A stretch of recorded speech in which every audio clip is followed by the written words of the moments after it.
There, my Maharani. She won't come. Only Maharani is there. Yeah. Ah, there they are. The big guy. A lot of people who don't know what's happening, they walk by and they're like, the dog's gonna bite you, and like, they're not gonna. We've never, none of these dogs have ever bitten me.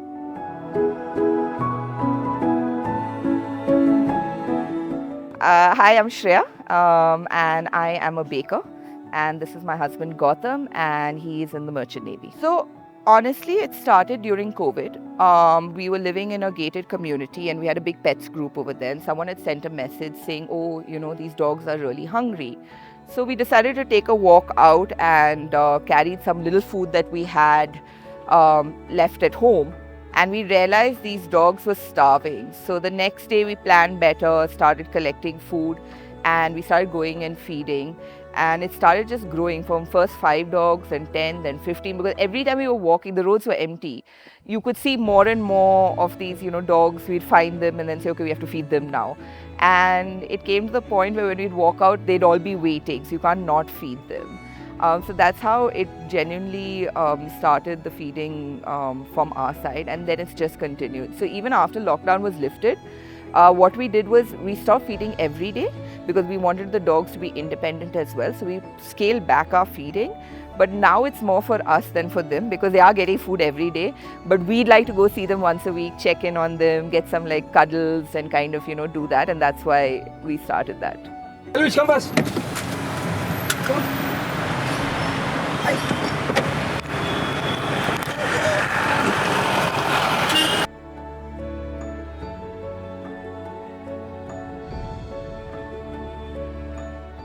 So what we usually give is rice, eggs, yogurt, curd, and we also add a little coconut oil. Coconut oil is really good for their skin. So, the coconut oil is what we add to that. So what we do is we cook the rice the night before because we like to go early in the morning before the traffic, one, traffic starts, two is the dogs will come out. Otherwise, they want to go sleep and things like that. Yeah. So we cook the rice the night before, and then in the morning it's 15 minutes, honestly. We carry a big bucket. We're doing about currently close to 15 cups of rice, 18 eggs, 3 liters of curd, and then coconut oil, and we mix it. But honestly, more than anything, they love their Parle-G. But I wanted to say something, when we were talking about how we started with the feeding, the community really came up to it. But I think one of my favorite moments was we used to have a milk guy who used to come deliver milk to the apartment. And he saw us one day and he stopped. He said, what are you doing? I said, oh, we go to feed the dogs and all. And next morning, outside my house was a 25-kilo bag of rice. And every day he would leave 3 liters of curd outside the house. And he's like, this is on me, you don't have to pay for it. Feed the dogs, you're doing something nice. So there are people who want to help, they don't know how to help. But then when they realize, oh, we can just do this, they come and they kind of, give that there. My God, she's a real survivor. So she was a puppy over here. Then she was diagnosed with canine distemper. We thought we were going to lose her. Somehow put her with, got through the help. There's this guy called Harish who's very helpful with all of this. So got her put there, she survived that. Then she had puppies because she hadn't been neutered by then. She had puppies and she was sticks and bones. She had 8 puppies, but she was like this. Somehow got her back to health, all of that, got her neutered, and she's a survivor. So he's a new addition. He suddenly just showed up one day. And when the minute he saw us, he just said like, oh, you're our friends. We are thing. No worry about anything. There were a lot of people who didn't want us to even now. Didn't want us to feed, or they were like, the place is getting dirty. That's their biggest thing. So that's why we do the newspaper. It's easier to pick up and clean. We also try to do it in a location where it's not bothering anyone, away from any shop fronts or house fronts. We move it to the corner. So yeah, we've been lucky, I would say, in this area, that what has happened is people have actually seen us and then tried to do something good. So during COVID time, we started noticing that, suddenly bowls of water were being kept in different locations, or a broken pot or something. Yeah. We started seeing people carry biscuits and give it. So there are people like that who are really positive, but then there are also people who are really scared, and then fear just leads to, trying to get angry at the dog and stuff. So it's been a hit and a miss. Some days we have good days, some days we have bad days. We've got into fights, but we've managed to get that going. You know, dog feeding is actually not required, very honestly, because dogs are naturally scavengers. It's just that we started in COVID, so we just come to say hi to them. Otherwise, per se, in the feeding point of view, I think they're much better off. What they need more is care.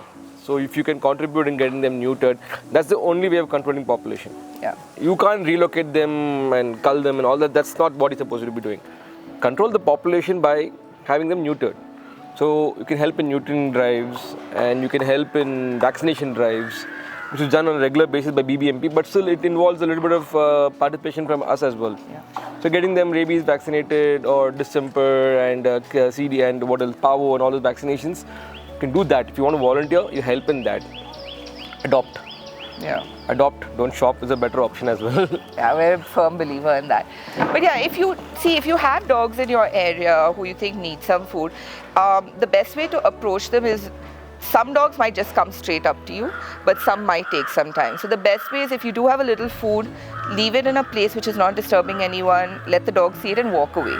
The dog will start registering that, okay, this is food for me, and then kind of, come Hopefully with after that. a couple of months you can touch And them. obviously dog friendly food, like, don't give them masala and stuff like that, curd, rice.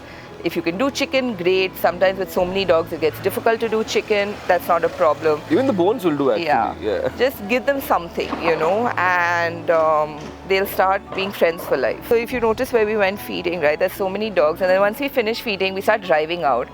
And it's like we have an escort. So, they'll start running. And it's one of the most beautiful things to see Indies run, because you see them, they're these big guys and they're just galloping with the car. And they're running on the side, and it's always the scene from Chariots of Fire. That song from Chariots of Fire plays in my head while these 10 dogs are, running. But honestly, they're just like, you've seen them, right? So some will eat, then come for the cuddles. Some want cuddles before they'll eat.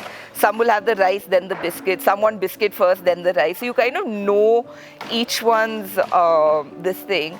But yeah, they listen to us. I talk to them like I would be talking, if they're fighting, I'm like, enough is enough, go that side, you go that side. And a lot of people who don't know what's happening, they walk by and they're like, the dog's going to bite you. And I'm like, they're not going to. We've never, none of these dogs have ever bitten me. But I think, yeah, those are the memories. These guys I've seen some of them from the time they were puppies, all the way up to... All of these actually? All of these guys. All of them have been pups. And they've got all different names. This gang kind of is just called everything. They listen to every name hooligans. possible. They're actually hooligans.